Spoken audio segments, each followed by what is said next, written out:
الحمد لله والعاقبة للمتقين ولا عدوان إلا على الظالمين وبعد. عباد الله, tunaendelea kuangazia adabu ya mwenye kufunga, adabu ambayo kwamba mwenye kufunga anafaa kushikamana nayo. Naam, hii saum ni ulinganizi ya mtu kufanya tauba na kumtanabahisha mtu kurudi kwa Allah azza wa jalla. Ole wa mtu ambaye kwamba itamfikia saum na katika saumu yake iwe ndio sababu yeye kuzidisha katika kufanya maasi. Na kuna balaa ambayo kwamba imewakuta wengi na mitihani katika waja wa Allah azza wa jalla, ambao kwamba ikifikia ibada ya saum ama wakati wa Ramadhan ndio huwa ni wenye kukesha katika mambo ya kijinga. Huwa ni wenye kukesha katika mambo ya kijinga, mambo ya muziki, mambo ya musalsalati, hizi series na movies, wanaangalia machafu, wanasikia nyimbo na kadhalika. So kuna nasiha chache ambazo kwamba maulama wametueleza ambazo kwamba inaweza kutusaidia kuweza kujiingiza takwa ndani ya nyoyo zetu. Ya kwanza anasema ittakhidh laka suhba mu'mina wabta'id an qurana'i su.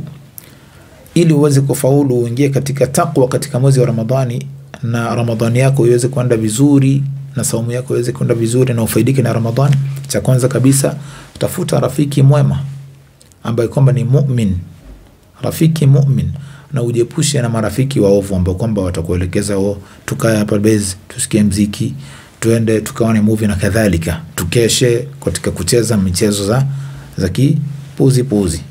Tafuta rafiki mu'min na ujiepushe na marafiki waovu. Ya pili, ij'al qalbaka mu'allaqan bil masajid.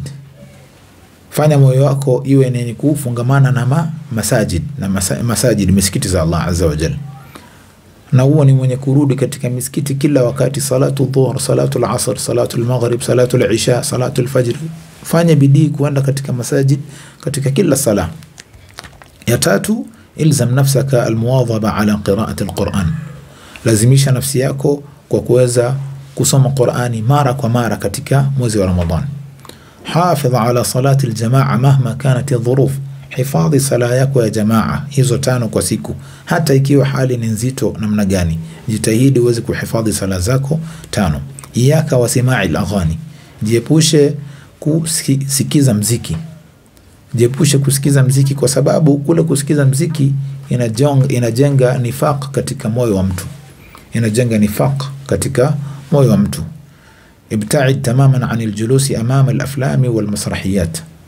Jitahidi kujiweka mbali na hizi mafilim na vile vile zile movie za masrahiyat, zile za kuchekesha na kadhalika.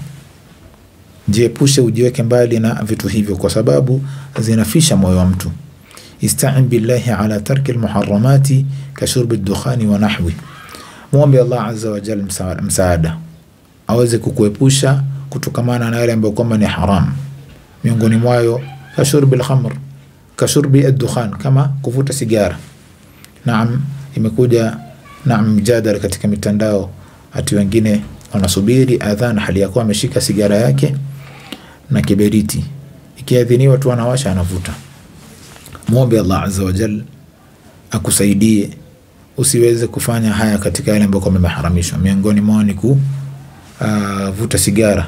Na ikianzia hivyo bimaana inamaanisha kuna wengine watakuwa na fikra zaidi ya hiyo kwamba ikiadhiniwa tu nitavuta bangi yangu, nitafungua na bangi. Na wengine watakuja pia watasema saa ya kufungua nitakuwa na chupa yangu ya bia ama kadhalika, nitakuwa ni mwenye kukunywa tembo wakati wa iftar. Na hizi ni vitu ambavyo kwamba Allah azza wa jalla ameharamisha. Kwa hivyo muombe Allah azza wa jalla, ista'in billah, taka msaada kutoka kwa Allah azza wa jalla kwa kuachana na yale ambayo kwamba Allah azza wa jalla ameharamisha.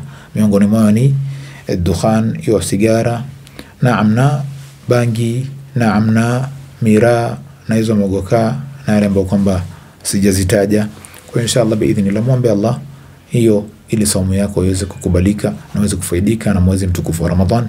Barakallahu fikum wa ahsanallahu ilaykum. Subhanakallahumma bihamdik, ashhadu an la ilaha illa ant, astaghfiruka wa atubu ilayk.